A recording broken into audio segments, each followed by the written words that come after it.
कि हर पत्नी के पति पूरब नगरिया की तरफ कमाए जाते रहे लोग। पत्नी अपना पति के बुलाओ तरी परेशान बाड़ी के राजा जी रुआ जाए के तो चल गई नहीं, चले के तो चल गई नहीं, लेकिन इतना बता के जाए कि रुआ आई कौना दिन के हमो दिन तक अपना दिल पे पत्थर रख के राउर इंतजार करब। पत्नी अपना पति के बुलाओ तरी कहा तरीका कि जाए के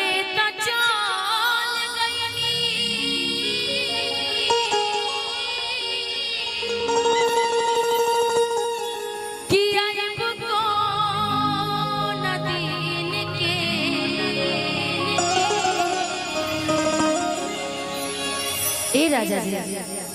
कि जाए के तो चल गई,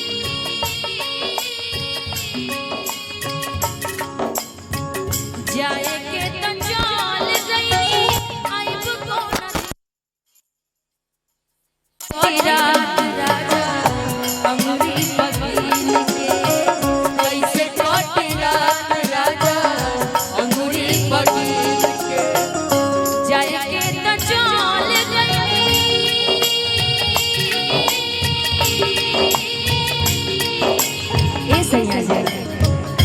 जाए के तो चल गई, आइब कौना दिन के कैसे कटे रात अमरी कैसे कटे रात अमरी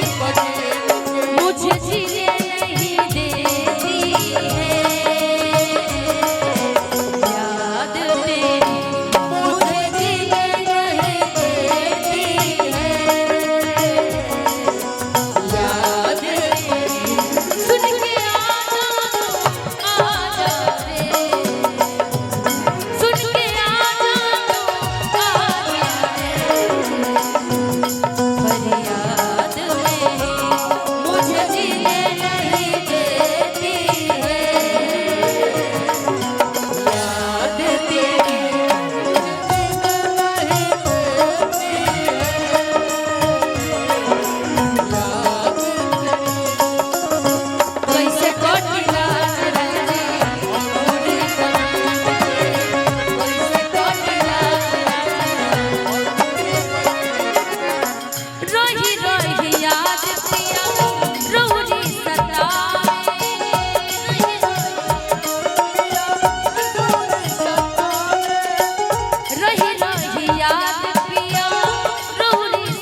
कैसे तो से कोई पिया बात अपना दिल के कैसे तो से कोई पिया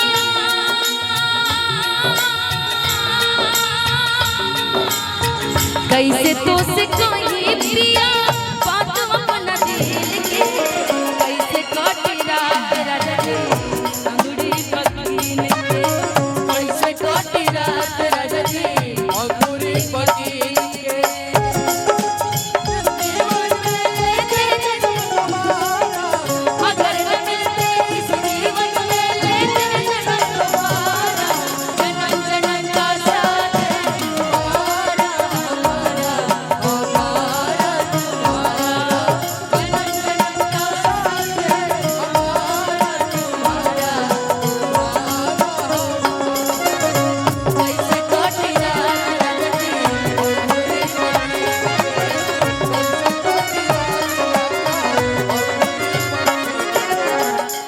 कहते कि सुनी हम जाना तनी रहुआ पैसा कमाए खातिर गइल बानी और जितना दुख पत्नी के होला उतना ही दुख पति के भी होला। एक लड़का बने में कि रोजी रोटी कमाए के बाद घर परिवार बीवी बच्चा माई बाप पूरा परिवार के चलावे के बाद रुआ प्रदेश गइल बनी। लेकिन हम चाहत नहीं कि रुआ गाँव में आई और गाँव में आकर के बड़ा अच्छा खेती करी किसानी बन जाए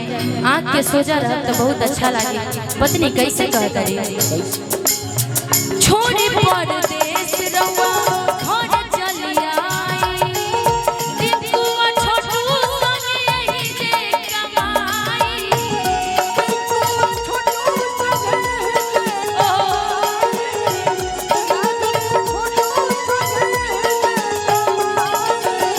छोड़ी परदेश रहुआ छोड़ी परदेश रहुआ घर चली आई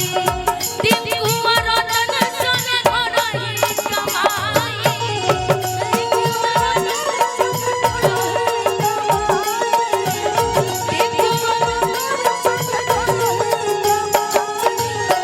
यही जे रह जाई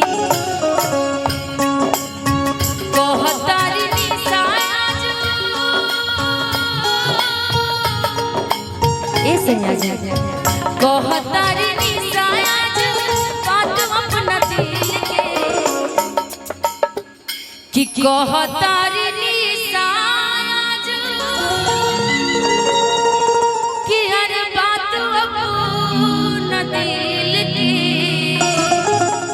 का कहिए राजा जी। जब तक रुआ हमारा सामने रही ना तब तक हम अपना दिल के बात बता ना पाइने कि हम रुआ से कितना प्यार करेला। नया नया गौना भइल रुआ चल के नहीं परदेश कमाए खातिर, लेकिन आज एक फोन के माध्यम से टेलीफोन के माध्यम से पति के माध्यम से कहत नहीं का। अच्छा पायल गोस्वामी जी, हाँ हाँ बिल्कुल बिल्कुल पत्नी कहत तरीका कि कहतारी निसाज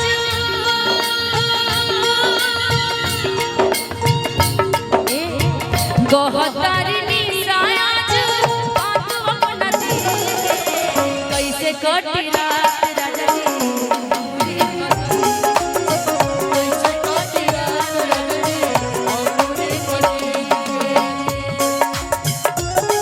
दिल ले गया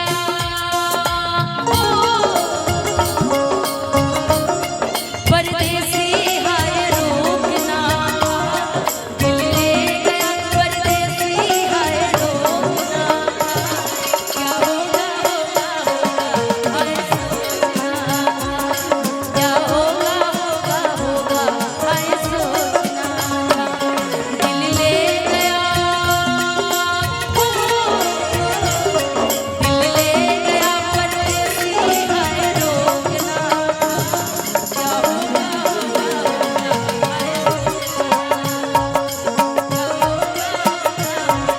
हाय सोचना कैसे कटेगा जियो बोलूरी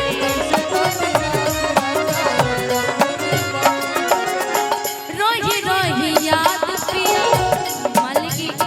रहुआ याद सताई अपन परदेशी बलम के हाँ तो कैसे बुलाए कैसे एक बार चुनरिया रख ले